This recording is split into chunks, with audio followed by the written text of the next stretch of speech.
So one of the first things that's probably the most important about weed scouting, scouting for weeds, is that we need to get out into the field to do it.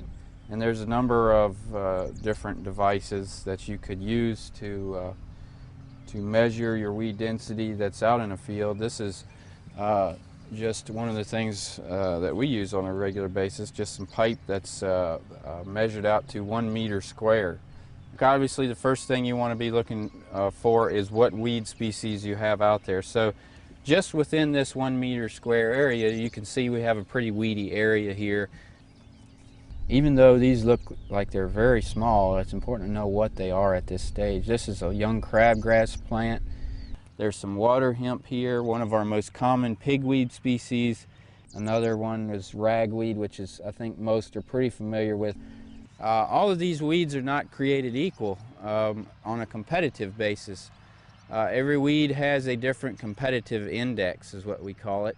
And here's some common sunflower. We rank common sunflower as a 10 on a 1 to 10 scale. That meaning that common sunflower is about the most competitive species that we have in our weed spectrum in Missouri. And cocklebur is also pretty competitive. It's up there around a 6 or 7 on our 1 to 10 scale.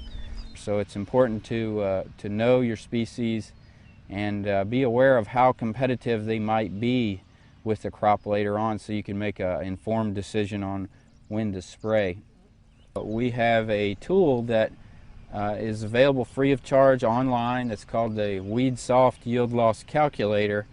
And as you go throughout the field looking at the densities in these areas, and you get a feel for what densities of weeds you have in your field, you can then go online free of charge and enter in all those weed densities and how tall the weeds are and what stage of growth the soybean's in, and the calculator will then give you a estimate of yield loss to this point.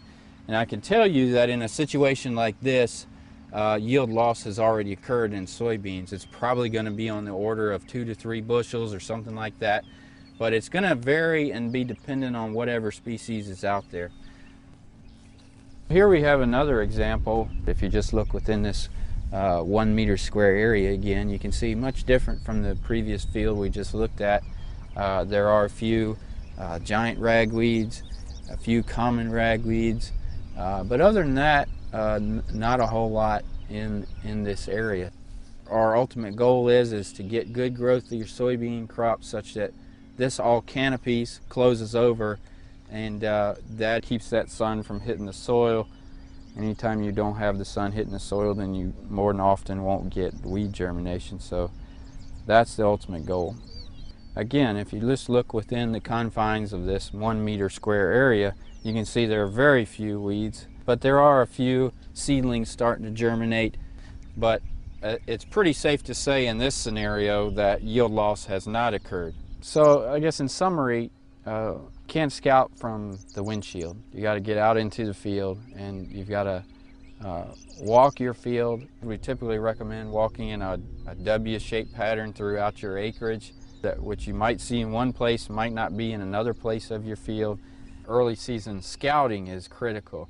After you have determined that you need to make a herbicide application, and after that has occurred, you have a little bit of a time frame where you should be weed free for a while. But as we get more rains later in the season, we have a number of species throughout Missouri that are multiple germination events or multiple flushes. Water hemp's probably the best example of that. So you may have controlled it once, but there can be additional flushes that occur with additional rainfalls.